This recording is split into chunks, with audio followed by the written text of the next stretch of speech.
prejuízo, os direitos sexuais reprodutivos, que na realidade é um eufemismo para aborto.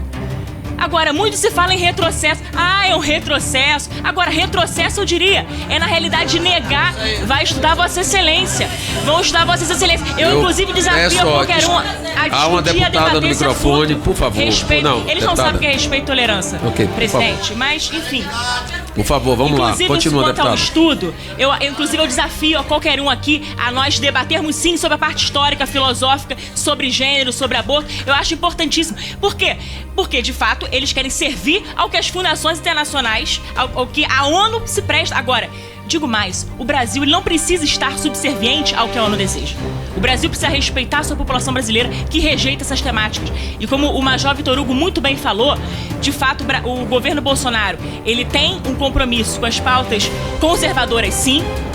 A população nas ruas demonstrou isso claramente, por isso rejeita essas temáticas e, sem prejuízo, nós temos as pautas, por exemplo, liberais na economia, como a reforma da Previdência. Faremos também, se Deus quiser, a reforma tributária e outras reformas que são estruturantes, que são fundamentais para o nosso Brasil. Agora, acerca desses temas, a gente não pode se olvidar de falar. Porque é muito fácil dizer, é retrocesso. Na verdade, retrocesso é negar a dignidade da pessoa humana que começa assim no ventre materno. Que começa na concepção e vai até a morte natural. Dizem ser os defensores dos mais vulneráveis. Agora, o governo Bolsonaro, sim, através dos ministérios, tem defendido os direitos humanos de todos, sem ser algo seletivo. Essa é a grande questão. Eles querem ser seletivos, eles querem, acima de tudo, privilégios. Mas o governo Bolsonaro, ele quer direitos humanos para todos, inclusive para aqueles não nascidos. E isso eu preciso realmente louvar na pessoa do ministro Ernesto por tudo isso. Muito obrigado pelo senhor estar defendendo o óbvio e por estar sendo, sim, um porta-voz do povo brasileiro e por o senhor muito bem nos representar. Antes dos 15 minutos finais, eu peço desculpa ao ministro, mas eu tenho que encerrar rigorosamente às 11 horas. Viu aí, sempre desculpa, mas Vossa Excelência pode vir aqui sempre trazer sempre essas notícias. Tá? 9 minutos, por favor, o relógio. Deputado Fernando Melchiona. Bom dia a todos e todas. Eu, presidente, agradeço a generosidade da comissão, né, por ter aceitado o nosso convite e mantido a reunião, que é muito importante. Quero dizer para o ministro que eu fiquei estarrecida, ministro, com as orientações da diplomacia brasileira nas votações na ONU. E digo mais, lhe acompanhei atentamente, ouvi toda a sua intervenção. O senhor disse que houve diferenças em questões terminológicas que dividem os países. Eu quero dizer que o que divide os países é a posição do Brasil e de ditaduras ultraconservadoras, muitos países que têm práticas medievais com relação às mulheres, rompendo o consenso internacional estabelecido há mais de 25 anos, ministro. A orientação que o senhor fez aos diplomatas do Itamaraty e a postura brasileira, e eu vou botar o quadro com as votações que o senhor orientou lá na ONU, envergonha o nosso papel internacional, porque fere frontalmente a Constituição Penal Internacional de Haia, ministro, no artigo 7, que fala dos crimes contra a humanidade, e entre eles, a perseguição e a violência de gênero. Entre os crimes contra a humanidade. Está aqui, um documento que o senhor deveria se balizar. A Convenção Interamericana de Belém do Pará, na década de 90, é um dos documentos determinantes para a discussão de enfrentamento às políticas de gênero, de violência contra as mulheres, enfim. A Conferência da ONU sobre Mulheres em Pequim, que é um marco na diplomacia internacional e no enfrentamento à violência de gênero, o senhor também rompeu. E essas resoluções, elas têm sido aprovadas ao longo dos últimos 20 anos. Não era uma resolução nova, era uma resolução que, felizmente, boa parte dos países tem como consenso internacional, e o Brasil cumpriu um papel nefasto sobre sua orientação e, desculpa, claramente numa lógica de censura. Numa lógica de censura. Eu quero mostrar, eu pedi para a minha assessoria botar, não sei se a assessoria da comissão consegue botar, sobre a votação que aconteceu em junho, numa resolução da Holanda, que tratava, ministro, sobre o casamento antes dos 18 anos, que atinge cerca de 12 milhões de mulheres. O Egito, que vive sob uma ditadura, colocou uma emenda suprimindo a palavra direito à saúde sexual e reprodutiva. E o senhor orientou votar junto com essa supressão, junto com o Bahrein, junto com a Somália, ministro. Com a Somália, conhecida por tantos anos, décadas e séculos de violência contra as suas mulheres. E o Catar.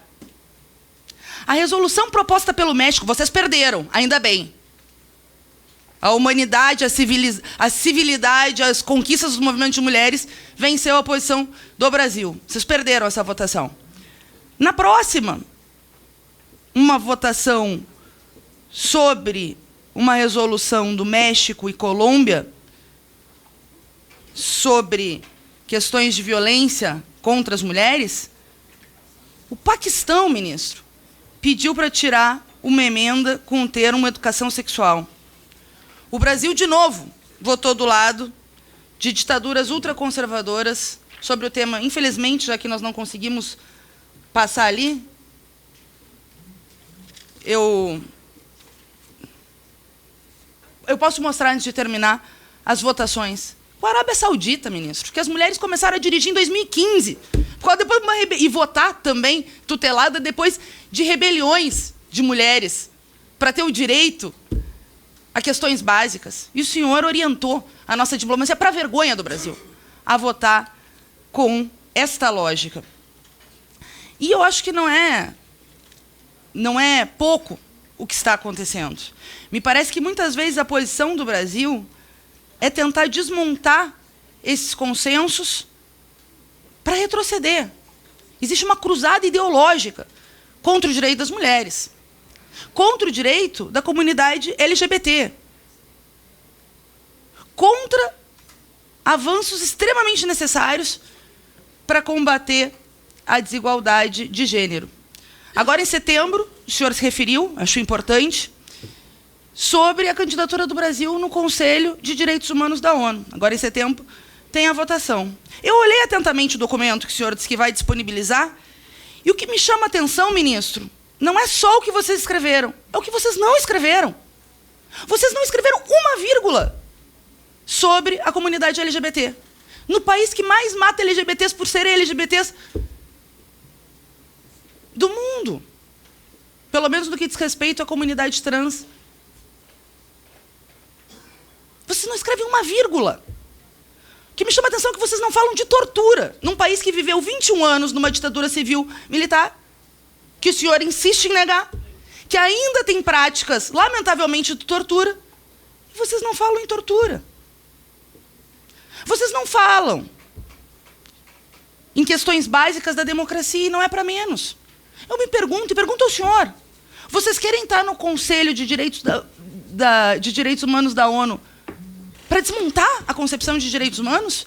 Para defender essas verdadeiras barbáries que vocês estão defendendo no Brasil, lá fora?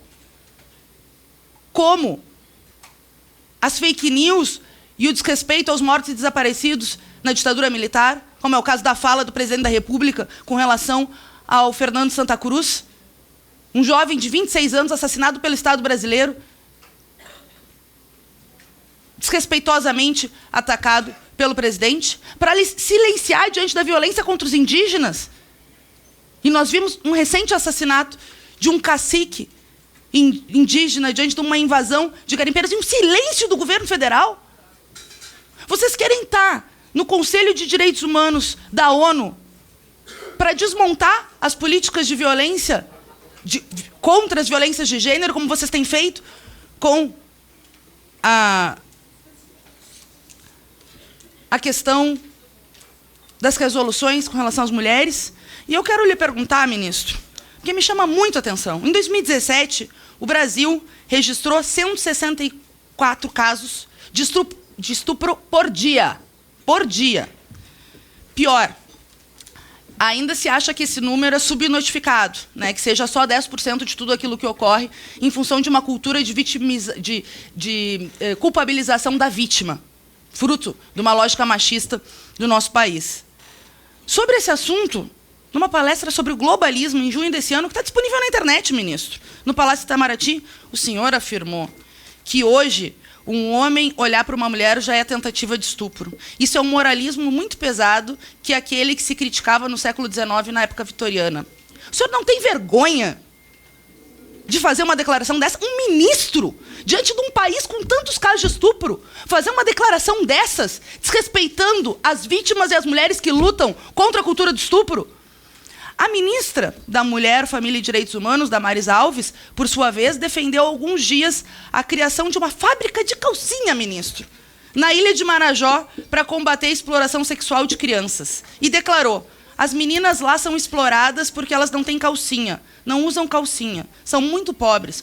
Uma ministra dos Direitos da Mulher, com as declarações do senhor e da senhora Damares, são compatíveis à promessa apresentada pelo Brasil na sua candidatura de Conselho de Direitos Humanos da ONU, na qual a missão brasileira em Genebra afirma que o país combaterá, peço um minuto, presidente, a violência contra mulheres e meninas? O senhor pretende que os países da ONU sejam condescendentes com assédios e comportamentos que reproduzem a cultura do estupro tão arraigada em nossa sociedade, como sugere a sua declaração? Ou o país pretende promover a instalação de fábrica de calcinhas em diferentes países do mundo para culpabilizar ainda mais as vítimas do estupro e exploração sexual, como sugere a ministra? E eu quero concluir, presidente. 30 segundos para concluir. Agradeço, porque o jornalista, excelente jornalista internacional, Jamil Chad, fez uma matéria sobre a diplomacia teológica brasileira, um relato dos bastidores da ONU nesses dias. E tem uma parte que ele diz que o Brasil, que um diplomata europeu fez questão de se aproximar e comentar para ele, o jornalista: sabem que o regime de Duterte diz que vocês, brasileiros, estão com eles em uma resolução para impedir que os massacres das Filipinas sejam investigados? Então, essa é a minha terceira pergunta, repudiando as suas declarações e defendendo a necessidade da luta das mulheres contra essas cruzadas que o senhor promoveu. Graciela, nobre deputado Fernando Melchiona, deputado Thalira Petroni, 5 minutos. Usados, passar a palavra por uma determinação do presidente da Casa às 11 horas e agradecendo ao ministro que cumpriu o horário, chegando aqui rigorosamente às 9h30. Palavra ao ministro Ernesto Araújo, pedindo que atenda inicialmente o pedido da Fernanda e da Thalira. Obrigado. Muito obrigado, deputado. Bem, acho que temos fundamentalmente duas questões. Uma, a questão da saúde da mulher, dos direitos sexuais e esse tipo de linguagem, e depois a questão do gênero. Então, em relação a essa temática da saúde da mulher e direitos reprodutivos, né? A nossa preocupação é fundamentalmente a seguinte: a verificação de que, dentro desse conceito de direitos sexuais reprodutivos, e na discussão que às vezes é conduzida em alguns momentos, quando é conduzida sobre saúde da mulher, existe sim aí embutida a questão do aborto, né? Então, o que nós queremos é que fique claro que, quando se fala disso, não se está falando de aborto. E isso, as pessoas que defendem o uso desses conceitos não se prestam a isso, né? Então, se a gente conseguisse um consenso, né, de que, quando você está falando de saúde da mulher, você não está falando necessariamente de aborto, que aborto é uma outra discussão, né, aí estaria tudo bem, né? Então, a minha imagem basicamente é a seguinte, né? Você tem um bolo, tá? E dentro desse bolo tem uma gilete, né? Então, eu quero assim, abrir esse bolo e tirar a gilete, né? Que é o bolo. O bolo é a saúde da mulher, os direitos da mulher, né? Agora, tem uma gilete lá dentro, que é o aborto, que tem que ser discutida numa outra discussão, né? De acordo com a legislação nacional, que pune o aborto, né? Então, as pessoas falam: não, você tem que comer o bolo, não, mas tem uma gilete dentro. Entendeu? Tem uma gilete dentro desse bolo, né? Então, o que eu quero simplesmente é abrir, e tentamos abrir isso, ou pelo menos chamar a atenção das pessoas para que existe uma gilete dentro desse bolo, né? Então, isso é um truque que as pessoas dessa ideologia abortista estão usando, né? Que é pegar um conceito... Não, é porque é pegar um conceito nobre, que é o que a esquerda faz muito, é pegar um conceito nobre, sequestrar esse conceito, perverter e distorcer, né? Isso acontece com o meio ambiente, isso acontece com o meio ambiente, acontece com... Não, isso aqui não é debate. Não, eu vou fazer só... Ministro, isso está acontecendo... Todo mundo é a favor de direitos da mulher. Não. O ministro vai... Todo mundo é a favor de direitos da mulher. Mas ministro, só um minutinho. Eu quero fazer só o pedido. Agora é a fala do ministro. Nós temos o tempo e ele vai falar, como todos falaram, e eu acho que é a posição do ministro responder ao requerimento. Com a palavra, ministro, e peço que não haja interrupção, por favor. Todo mundo é a favor de direitos da mulher. Agora você tem que saber se lá dentro o aborto indiscriminado ou não está, porque isso é outra discussão, né? Então, os abortistas, eles sempre tentaram colocar o direito ao aborto através ou de decisões judiciais ou agora através da ONU, né? Por que não apresentam um projeto de lei sobre isso? É vocês que têm que discutir isso. É o legislativo. A ONU não pode se substituir ao processo legislativo brasileiro, tá? Então, isso é uma coisa. Né? Então, Gillette no bolo. Eu não vou comer bolo com Gillette. Né? E o povo brasileiro não quer comer bolo com Gillette dentro. Tá bom? Bom. Agora, outra coisa. A Arábia Saudita e outros países. Quer dizer, então, se a Arábia Saudita é contra o aborto e a população brasileira, em grande maioria, é contra o aborto, eu vou ser automaticamente contra o aborto? Não. Casamento infantil... Mais uma vez... Eu vou chegar a isso. Né? Eu peço aos deputados... Só um minutinho, gente. Por favor. Não só os deputados que estão posicionando ao ministro ou contra, o ministro vai falar até o fim, sem interrupção. Que entenda. Mas só uma questão de ordem. Eu fiz uma pergunta sobre 2 resoluções. Ele vai responder. Uma que tratava de casamento infantil e a segunda que tratava de educação sexual. O ministro, ele está distorcendo. O ministro foram as 2 vai... resoluções que o Brasil votou. Mas o ministro eu vai... trouxe o espelho. Escute. Deputada, o ministro vai responder no tempo dele. E não vou permitir interrupção de nenhum deputado sobre o tempo do ministro. Ok? Por favor. Tá. Bem, não, só a questão de a gente votar a favor, junto com determinados países ou não, nós votamos de acordo com o nosso princípio, se outros países estão juntos ou não, nós não vamos nos guiar por isso. Então, nós não temos nem alinhamento, nem desalinhamento automático com ninguém, nós temos alinhamento com os nossos princípios, com os nossos valores. Né? A respeito especificamente de casamento precoce, nós já deixamos claro em várias instâncias que nós somos contra, né? Inclusive na instrução que está aqui para a nossa participação nessa 41ª sessão do Conselho de Direitos Humanos, diz assim, a delegação poderá destacar a relevância temática para o governo brasileiro e recordar a sanção presidencial à lei que altera o Código Civil e proíbe o casamento de crianças menores de 16 anos. Importante avanço para resguardar o respeito à condição peculiar de pessoas que ainda estão em desenvolvimento. Então, só para dar um exemplo de uma manifestação nossa claramente contra o casamento precoce. Né? Enfim, sobre a questão de gênero. Tá? Aqui, sim, nós estamos diante de uma ideologia. O que é uma ideologia? Ideologia é um conjunto de postulados que desafia a realidade. E quando a realidade contradiz a teoria, tanto pior para a realidade. Isso é ideologia. Né? Ideologia de gênero claramente é o caso, né? Porque nós temos a experiência milenar da humanidade, nós temos o bom senso e nós temos a ciência dizendo que existem homens e mulheres. Né? E existe uma ideologia dizendo que não existe, que isso é uma construção social, né? Sem nenhuma base, sem nenhuma prova. Né? E quando a realidade confronta, prevalece a ideologia para aqueles que esposam a ideologia. Então, a nossa intenção nesse debate é desideologizar, né? Tirar essa ideologia. Ideologia de gênero é extremamente nociva, né? Porque a nossa preocupação não é simplesmente uma questão de lógica ou terminológica, que também é importante, né? Mas aqui eu me permito trazer esse caso trágico do menino Juan. Né? O que motivou esse... O que digamos, fez com que a própria mãe e a companheira da mãe se sentissem empoderadas a ponto de castrar o menino e matar o menino? Né? A ideologia de gênero. A ideologia de gênero. Né? Elas ouviram falar que não existe homem e mulher, e que você, castrando um menino, ele se torna uma mulher. Elas entenderam isso, e porque isso está sendo dito por aí. Né? Então, o menino Juan é... Então, a senhora, deputada Sam, perguntou se eu sou uma personagem, né? Eu queria saber de que história que o menino Juan é uma personagem agora. Tá? Também. Continuando, ministro. Deputada Sâmia. Deputada Sâmia. Vamos lá. Tá. Não, ok, mas o ministro está com o tempo dele. Não, deputada, o ministro está com o tempo dele. Pois é. Desculpa, quais são as perguntas? Não, continua, ministro, terminando sua conclusão. Tá bom. Bem, não, eu deixei claro que, enfim, tudo que é alegado que a gente defende violência contra a mulher, isso é absolutamente contrário, não é verdade, não é fato, não é o que nós estamos colocando nas nossas instruções, não é que os delegados brasileiros estão representando, nem violência contra indígenas, nem na questão de estupro, né? Nem muito menos estupro, né? Não, eu realmente tenho uma preocupação com a demonização, em certos casos, da sexualidade, né? Da sexualidade masculina, no caso, né? Existe, claro que existe. Isso a gente vê muito nos Estados Unidos, hoje no Brasil ainda um pouco menos, mas essas coisas vão migrando para cá, né? Então, hoje em dia, nos Estados Unidos, você tem situações onde, né, uma mulher alega sem qualquer prova que que foi vítima de estupro e a vida daquele homem é destruída, né? Então, é que você tem a questão do Estado de Direito, não é de forma nenhuma vou negar o problema do estupro, isso tem que ser combatido de todas as formas, né? Como todas as formas de violência, Mas é também expulsar a ideologia desse tipo de debate. Isso é a minha resposta a isso. Vá na sequência. Não, vá na sequência. Não, deputada, desculpa, ele vai na sequência dele. Gente, senão não vai.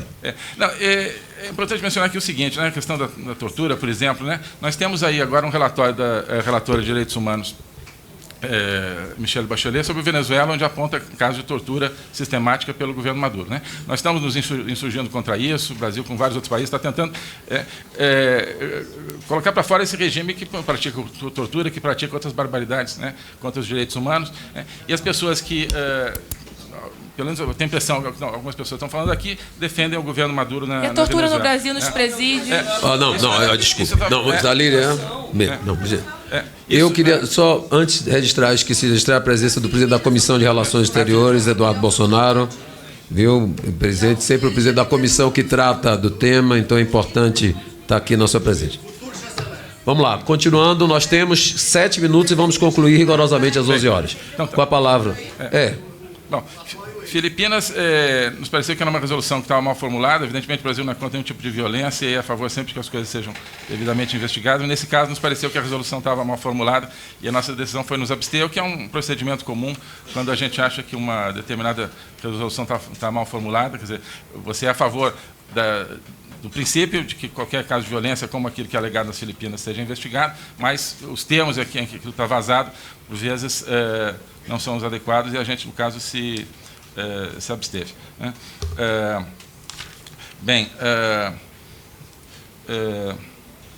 Enfim, já vou chegar lá. Enfim, então, quer dizer, só repetindo, não há nada no nosso posicionamento contrário à saúde da mulher, à saúde reprodutiva, desde que ela seja corretamente definida. A gente quer definir o que está dentro desse conceito. Acho que isso abarca um pouco essas questões aí de gênero e de saúde da mulher. Posso voltar depois, se for o caso, se der tempo, mas para responder rapidamente. A questão de Itaipu, simplesmente dizer o seguinte, absolutamente nada foi feito pelo Brasil que seja ilegal, que tenha qualquer ilegalidade ou que contrarie qualquer dispositivo do nosso ordenamento, né?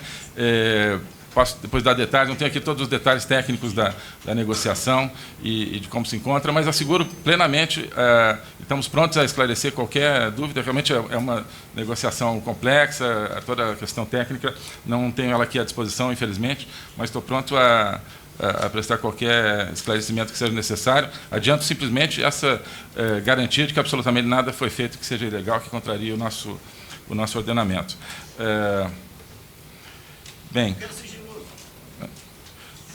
Perdão?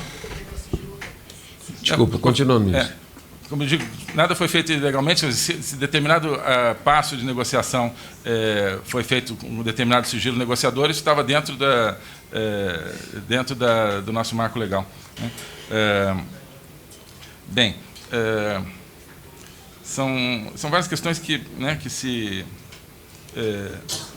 se unem aqui. Eu acho que meio que já tratei de várias delas, de maneira um pouco superficial devido ao tempo, mas acho que deixando bastante claro quais são os nossos conceitos.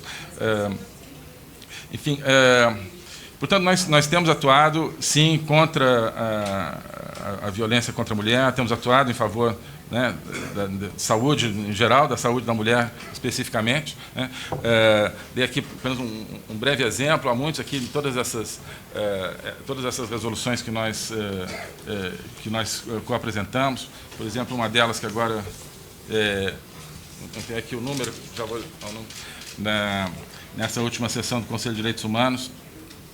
Sim, não, porque voltando também à questão do casamento infantil precoce e forçado, o Brasil votou a favor sem nenhuma ressalva a favor da resolução manifesta preocupações com as consequências do casamento infantil precoce e forçado. Isso deixou inteiramente clara qual é a nossa posição a esse respeito. Nós achamos que toda a nossa atuação tem sido coerente nessas áreas.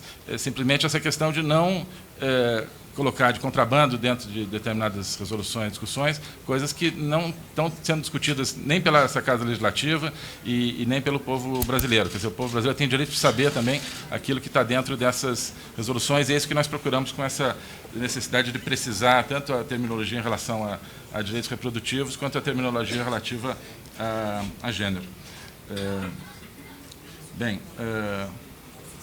Eu acho que, não sei se respondi, pelo menos, basicamente. Pergunto quais autoridades brasileiras participaram da negociação.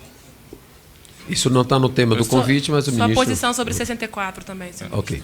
Bom, com essas duas... E a ausência, não. A sua posição sobre a sua substituição como chanceler, o senhor não respondeu também. Ministro, você também. tem ainda 3 minutos para as considerações Os finais. LGBTs no plano da candidatura Também não falou do dos Brasil LGBT. para o Conselho de Direitos. 3 Também minutos. não falou de casamento infantil. 3 minutos para as considerações finais. Está ótimo, está ótimo. Tem que falar de quem matou o Death Hot. Só, enfim, Itaipu, eu sou... Vamos lá, gente, vamos lá. 3 minutos para a conclusão, ministro. 3 minutos para a conclusão. Só, assim, Itaipu, muito rapidamente, quer dizer, eu sou uma das autoridades responsáveis, né? Então eu estou pronto a qualquer formato que seja 3 minutos para a conclusão. Esclarecer. Bem.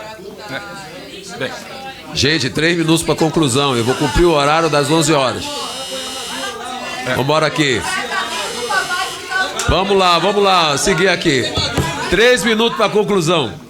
Por favor, ministro. Não, conclusão. Agradecendo a todos, 3 minutos para a conclusão, cumprir o horário das 11 horas. Ótimo. Pelo que nós temos procurado implementar uma política externa sólida, consistente, mais uma vez, com os valores do povo brasileiro que foram consagrados nas urnas, né?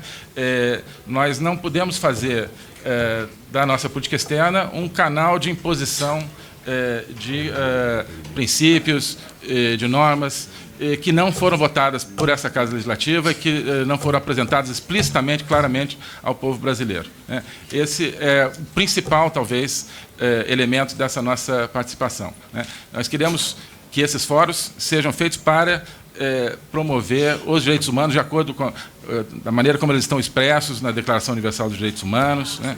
Na maneira como eles sempre foram entendidos, né? E não criar esse clima de penumbra, de contrabando, onde você coloca um negócio, saúde, e depois tem um conceito diferente que está ali dentro, né?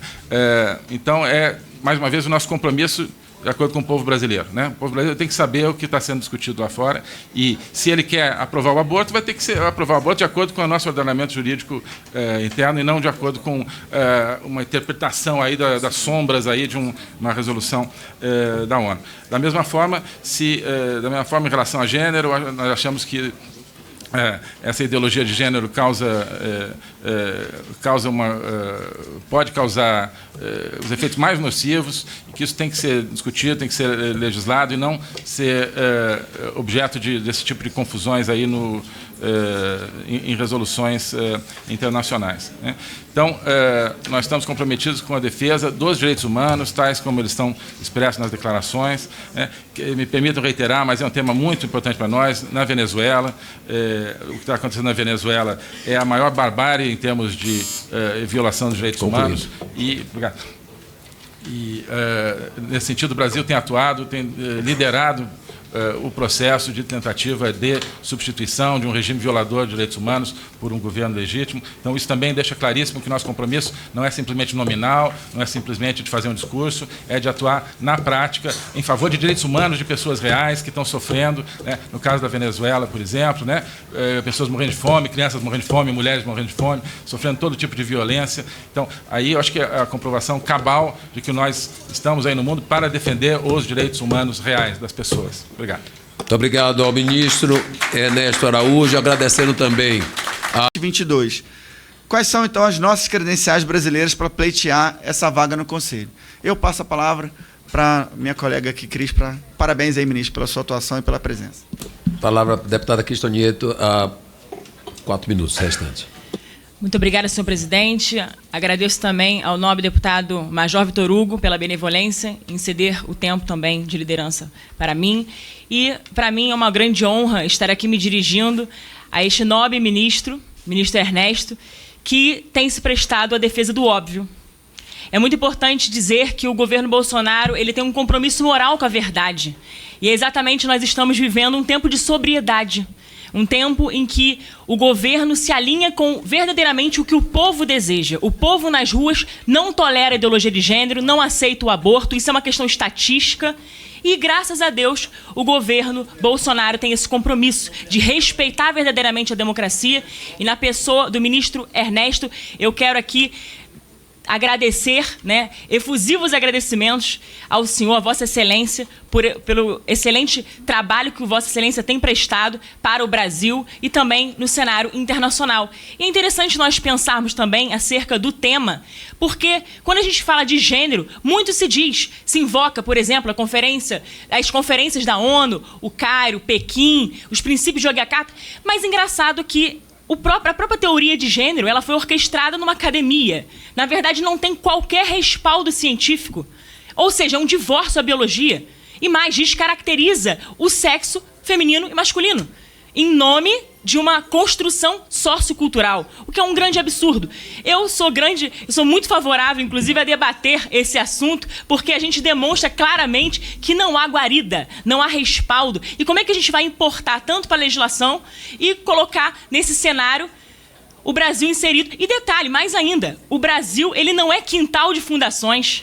Essas fundações internacionais que têm se prestado a lutar e batalhar pela inserção da ideologia de gênero, nos currículos também, a gente viu recentemente a inserção nos planos municipais, estaduais, no Plano Nacional de Educação. Graças a Deus, no Plano Nacional, nós conseguimos retirar. Enfim, tudo isso respeitando a democracia. E, sem prejuízo, os direitos sexuais reprodutivos, que na realidade é um eufemismo para aborto. Agora, muito se fala em retrocesso. É um retrocesso. Agora, retrocesso, eu diria, é na realidade negar. Vai estudar Vossa Excelência. Vão estudar Vossa Excelência. Eu inclusive, desafio a qualquer um a discutir, há uma deputada no microfone, por favor. Respeito. Não, eles deputada. Não sabem o que é respeito e tolerância, presidente. Mas, enfim. Por favor, vamos lá. Continua, deputada. Ao estudo, eu desafio a qualquer um aqui a nós debatermos, sim, sobre a parte histórica, filosófica, sobre gênero, sobre aborto. Eu acho importantíssimo. Por quê? Porque, de fato, eles querem servir ao que as fundações internacionais, ao que a ONU se presta. Agora, digo mais, o Brasil ele não precisa estar subserviente ao que a ONU deseja. O Brasil precisa respeitar a sua população brasileira que rejeita essas temáticas. E como o Major Vitor Hugo muito bem falou, de fato, o governo Bolsonaro ele tem um compromisso com as pautas conservadoras, sim. A população nas ruas demonstrou isso claramente, por isso rejeita essas temáticas e, sem prejuízo, nós temos as pautas, por exemplo, liberais na economia, como a reforma da Previdência, faremos também, se Deus quiser, a reforma tributária e outras reformas que são estruturantes, que são fundamentais para o nosso Brasil. Agora, acerca desses temas, a gente não pode se olvidar de falar. Porque é muito fácil dizer, é retrocesso. Na verdade, retrocesso é negar a dignidade da pessoa humana que começa assim no ventre materno, que começa na concepção e vai até a morte natural. Dizem ser os defensores dos mais vulneráveis. Agora, o governo Bolsonaro, sim, através dos ministérios, tem defendido os direitos humanos de todos, sem ser algo seletivo. Essa é a grande questão. Eles querem ser seletivos, eles querem, acima de tudo, privilégios. Mas o governo Bolsonaro, ele quer direitos humanos para todos, inclusive para aqueles não nascidos. E isso eu preciso realmente louvar na pessoa do ministro Ernesto por tudo isso. Muito obrigado pelo senhor estar defendendo o óbvio e por estar sendo, sim, um porta-voz do povo brasileiro e por o senhor muito bem nos representar. Obrigado, Deus abençoe a todos. Peço, por favor, aqui não